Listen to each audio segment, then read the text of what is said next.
A avicultura como um dos principais negócios que move a economia do Paraná.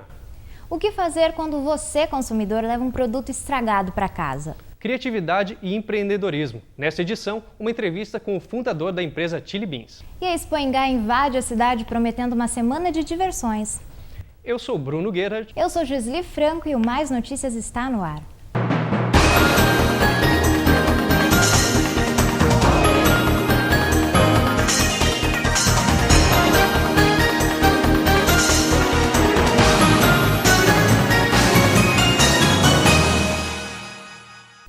Os paranaenses comemoraram o Dia do Trabalho com o aumento do salário mínimo regional.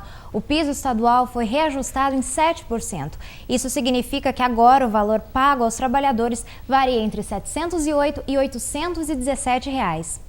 O novo salário foi o resultado da negociação entre os representantes do governo estadual, dos empresários e dos trabalhadores. O piso salarial paranaense é considerado o mais alto do Brasil. 29 de abril foi o último dia para os contribuintes declararem o Imposto de Renda 2011. Mais de 4 mil maringaenses não cumpriram o prazo da Receita Federal e estão em dívida com o Leão. Em Maringá, a expectativa era de que 80 mil contribuintes fizessem a declaração, mas a Receita recebeu 5% menos do que o esperado. Quem perdeu o prazo da declaração terá que pagar uma multa mínima de R$ 165,74 ou 20% do imposto devido. O Paraná vem se destacando na produção de carne de frango e, com isso, gera mais empregos em diversas áreas. Vamos conferir mais detalhes na reportagem de Cristiane Pinzan e Camila Cabal. O mês de abril foi produtivo para o Paraná.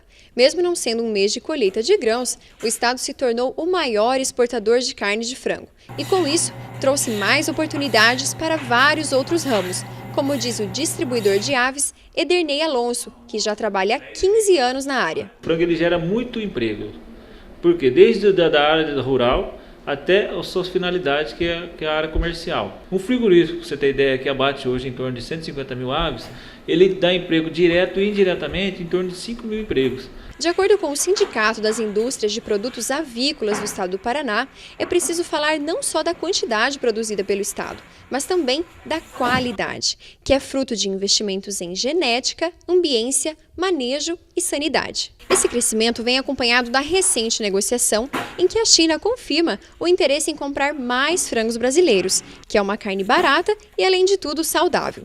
O Paraná leva vantagem na produção por ter um clima ideal sem muitas mudanças bruscas nos termômetros. E por falar em produção, são em barracões como esse que produtores criam as milhares de aves que permanecem por aproximadamente 35 dias no ciclo de produção. Em primeiro lugar, você tem que fazer a pinteira adequada, com ter ração, água à vontade para os pintinhos, lenha para aquecimento do forno e manter uma temperatura acima de 31 graus.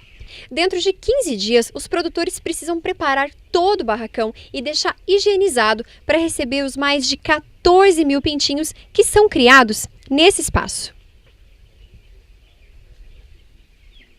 E apesar de todo o crescimento já registrado, especialistas estão ainda mais otimistas em relação ao negócio. A tendência é crescer muito. Eu vejo assim, hoje nós vamos triplicar a nossa produção de frango para conseguir atender os países que estão querendo comprar da gente. E por falar em exportação, foi divulgado pelo IBGE que a produção industrial do Brasil subiu 0,5% em março. Na soma dos aumentos desde o início de 2011, a produção da indústria brasileira foi quase 2,5% maior que a do mesmo período do ano passado. Segundo os dados da pesquisa, a produção industrial alcançou em março o nível mais alto desde o início da série histórica do IBGE há 10 anos. Os setores de mais destaque foram os de material eletrônico e equipamento de comunicações. O que fazer quando você vai ao mercado e leva para casa um produto estragado? O repórter Vinícius Lima mostra quais são seus direitos de consumidor.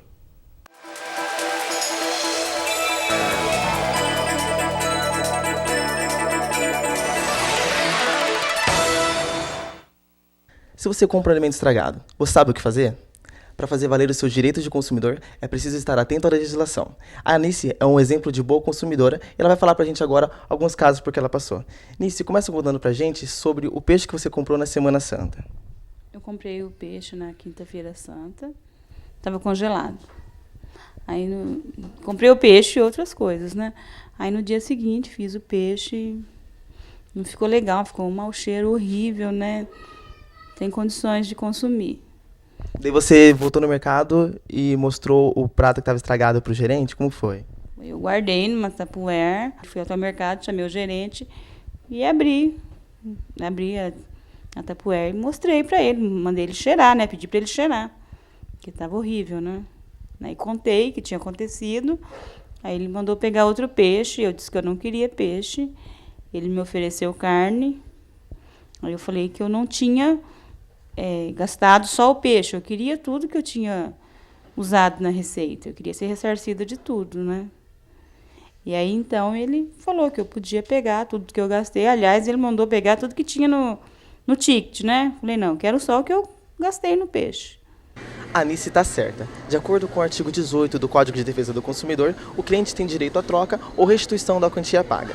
O consumidor também tem que verificar se o produto foi estragado na fábrica ou danificado no ponto de revenda para saber quem é o responsável por arcar os custos. O que mais acontece é essa parte da linha de perecíveis.